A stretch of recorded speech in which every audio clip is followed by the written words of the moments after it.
Grant Chair, just a quick question in relation to how many actual immigration officers we have and how they're dispersed now. You can probably submit that to the committee, Ms McPhillips. It's more to do with what we're seeing. I'm at all times hearing we don't have enough in Rosslare Europort, of which it's in my constituency. Now, I'm told it's based on, they would be Garda. Made to An Garda Síochána. They would be Garda, yeah. But, so on the national plan, when it comes to the national policing plan, are you party to advising government with regards Garda numbers? The Minister has a key role in relation to the policing plan. I might ask just Mr O'Callaghan to come in relation to the Minister's role, the Minister Department's role kind of thing. In that, Mr O'Callaghan, we have the lowest numbers per capita in Europe. It's very disturbing and it's very concerning, and they're going the wrong direction year on year. So I'm not putting you on the spot.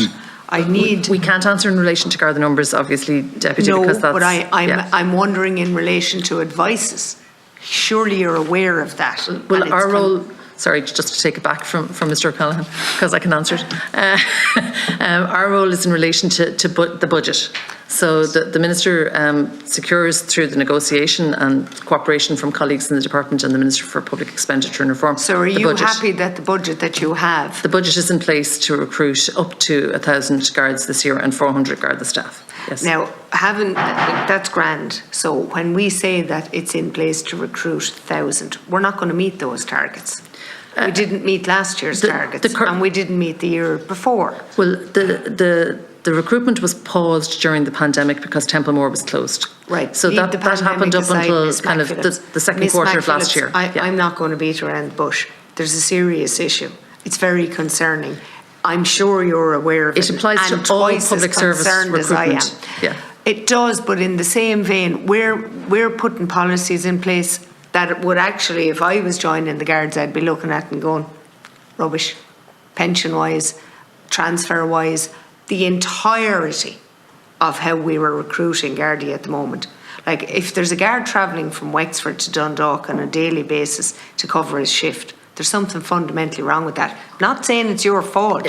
I'm asking... It's the wrong accounting officer, Deputy. I'm asking what input you have. Surely the buck must stop with you in the Department of Justice with regards recruitment or policing plans. Well, the policing plan, as I say, the Minister signs off on the policing plan. Recruitment, the Minister gets the budget in place. An Garda Síochána work closely with the Public Appointment Service in terms of recruitment. So the terms and conditions are part of the overall public service pay so if and we conditions have no and guards, if we have no guards joining tomorrow, but we don't have no guards, Deputy, we'll have up to 700 guards joining this year. Well, the target's 1,000.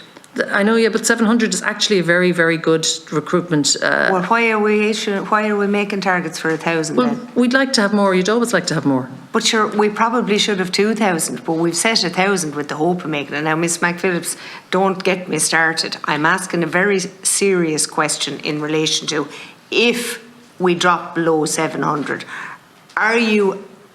have you an active role? Are you concerned as the Sec-Gen in the Department of Justice that we are not recruiting the numbers that we should be? Like, we're already below the European average. It's dropping year on year. And are you saying that you've no role to play in that?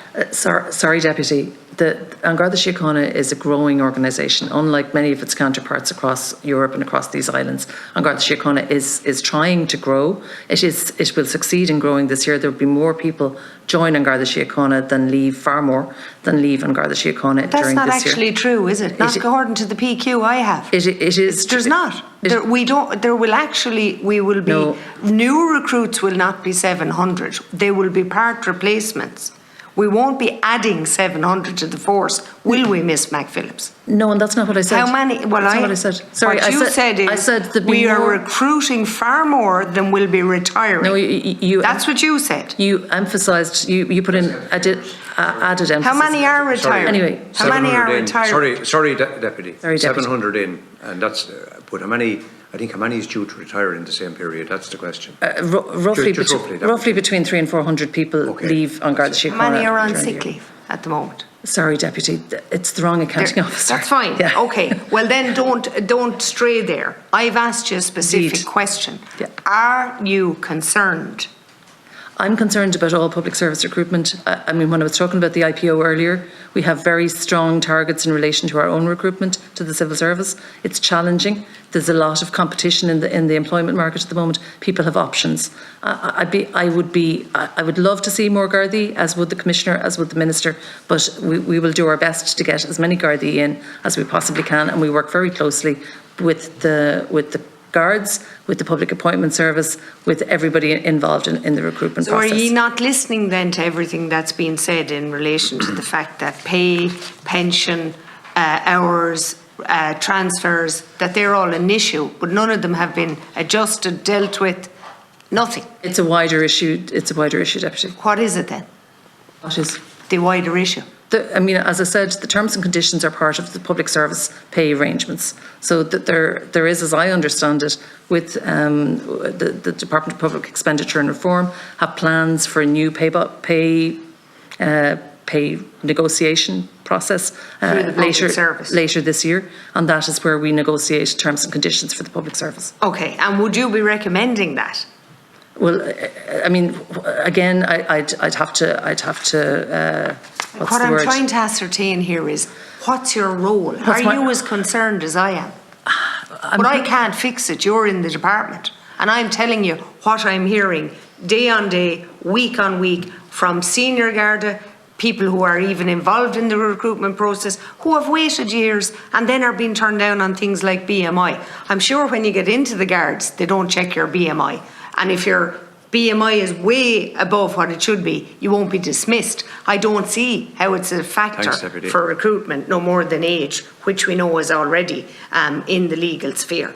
I'm asking you as the Sec Gen, are you as concerned as I am? Because we have a very growing population where we have the international protection asylum seekers all around the country. We're not matching Garda figures in our ports and our airports. We're actually not matching Garda figures with the growth in population at all. We're going backwards. Actually, Deputy, just on that last point in relation to immigration and the role of the Gardaí, actually at Dublin Airport it's not the Gardaí at all, it's the Department of Justice and the civil servants at Dublin Airport. I mean immigration.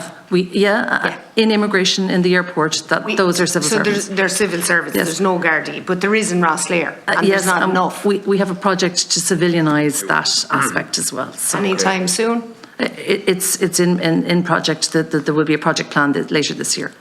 Thank you. Thank you.